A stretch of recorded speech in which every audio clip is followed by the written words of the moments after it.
Assalamualaikum warahmatullahi wabarakatuh. Perkenalkan, nama saya Dwi Anggaji dengan NPM 22755012, program studi akuntansi perpajakan kelas 4A. Di sini saya akan menjelaskan mengenai materi pertemuan keempat dan kelima mata kuliah akuntansi pertanian. Jadi untuk materi keempat yaitu akuntansi panen kelapa sawit dan untuk materi kelima yaitu akuntansi produksi kelapa sawit. Untuk akuntansi panen kelapa sawit itu sendiri yaitu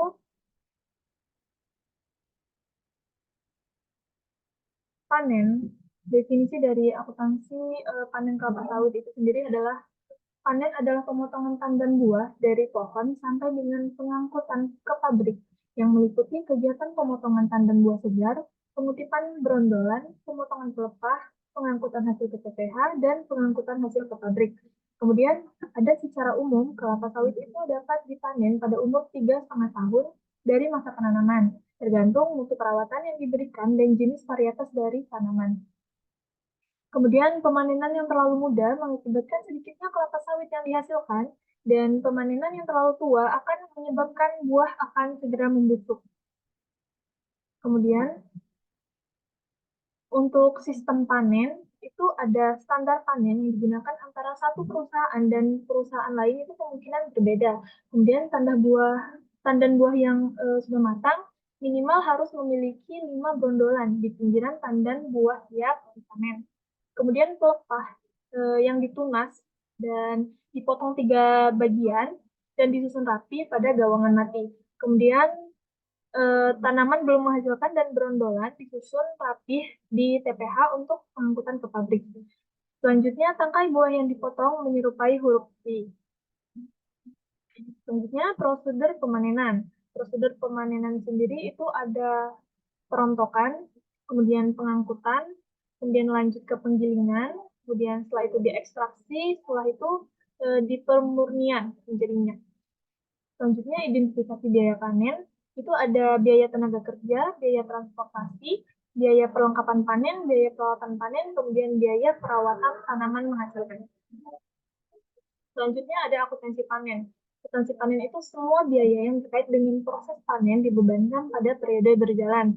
Kemudian aset biologis yang dihasilkan dari proses panen diakui pada nilai wajarnya, dikurangi dengan biaya penjualan pada tanggal panen.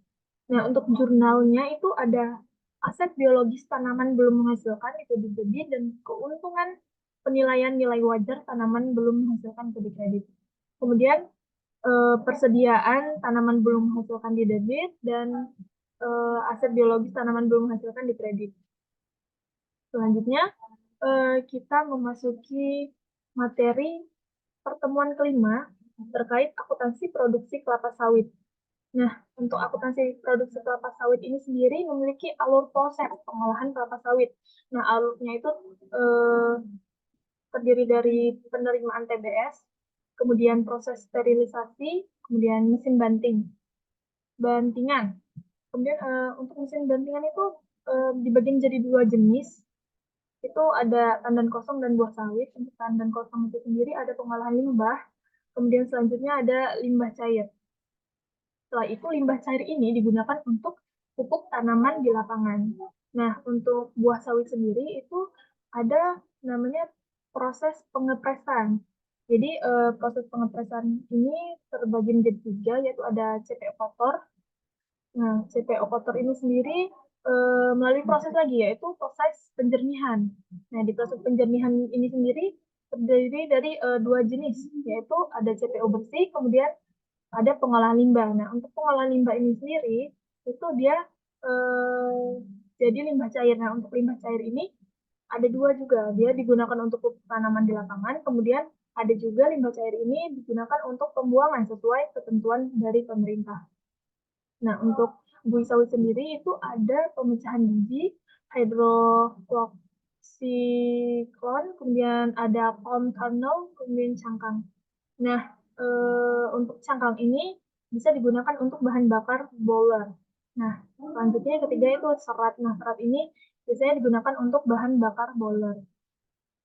Selanjutnya, alur proses pembuatan minyak goreng itu ada dari penerimaan TBS, kemudian proses sterilisasi, kemudian mesin bantingan. Nah, mesin bantingan ini terdiri dari tandan kosong dan buah sawit. Tandan kosong itu sendiri terdapat pengolahan limbah cair dulu, kemudian limbah cair. Nah, setelah limbahnya ini keluar itu digunakan untuk pupuk tanaman di lapangan. Selanjutnya buah sawit itu untuk proses pengepresan itu ada dibagi menjadi tiga, CPO kotor, buah sawit, dan serat. Seperti yang tadi, CPO kotor itu melalui proses pencernihan, kemudian dia ada CPO bersih, kemudian pengolahan limbah terlebih dahulu, kemudian setelah didapat limbah cair itu digunakan untuk pupuk tanaman di lapangan, kemudian pembuangan sesuai ketentuan oleh pemerintah. Selanjutnya buih sawit itu ada pemecahan bibit, hidroksiklon, kemudian palm kernel, kemudian menjadi cangkang. Nah, cangkangnya ini digunakan untuk bahan bakar boiler, sementara itu serat juga sama digunakan untuk bahan bakar boiler.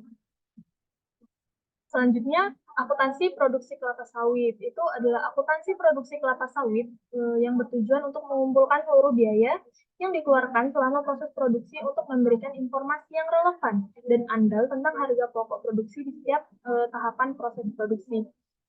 Kemudian akuntansi produksi kelapa sawit ini mengikuti alur akuntansi biaya proses. Nah, seluruh biaya yang dikeluarkan selama proses produksi diklarifikasikan menjadi 4, yaitu biaya bahan baku tanaman bunga sekar, kemudian biaya tenaga kerja upah langsung, biaya tenaga kerja langsung atau upah, kemudian biaya bahan penolong, kemudian ada biaya overhead pabrik atau BBM dan juga pajak. Selanjutnya, dalam lingkungan sistem informasi akuntansi yang serba terkomputerisasi, sistem akuntansi akan dapat secara tepat menangkap setiap biaya produksi yang dikeluarkan. Selanjutnya, untuk jurnal proses produksi itu terdiri dari pengumpulan biaya produksi. Itu untuk biaya BDP, biaya bahan baku, itu di debit, kemudian persediaan TBS itu di kredit. Selanjutnya, itu BDP, biaya tenaga kerja langsung di debit, kemudian kas atau bank itu di kredit. Jurnal yang ketiga itu BDP, untuk biaya bahan penolong di debit dan persediaan bahan penolong di kredit. Selanjutnya BDP BOP di debit dan persediaan OP atau dan lain-lain itu di kredit. Selanjutnya, jurnal selanjutnya yaitu untuk pengakuan persediaan barang jadi. Jadi ini untuk di debitnya persediaan barang jadi, kemudian di kreditnya terdiri dari BDP biaya bahan baku, BDP biaya tenaga kerja langsung, BDP biaya bahan penolong, dan BDP BOP.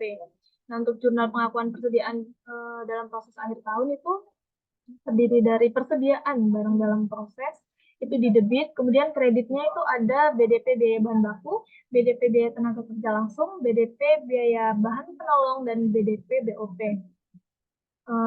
Selanjutnya itu untuk jurnal penjualan barang jadi, itu bank atau piutang di debit, kemudian di kreditnya penjualan. Selanjutnya itu ada beban pokok penjualan di debit dan persediaan barang jadi di kredit. Nah, sekian penjelasan dari saya mengenai materi pertemuan keempat dan kelima mata kuliah akuntansi perpajakan.